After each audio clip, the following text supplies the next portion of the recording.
के बाँचेको हो र दिनहरू केवल काटेको सरह। तिमी बिनाको खुसी के खुसी होला र ओठमा छाएको मुस्कानको के अर्थ। छुन त्यो तिम्रो ओठलाई, ओठ यो पल्केको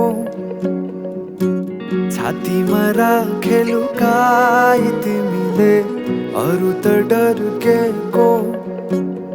बसन्तमा फुलेको तिमी एक सुन्दर बगैँचा। बसन्तमा फुलेको तिमी एक सुन्दर बगैँचा। म भमरा भए सोचु मेरो त स्वर्ग यही होला। म भमरा भए सोचु मेरो त स्वर्ग यही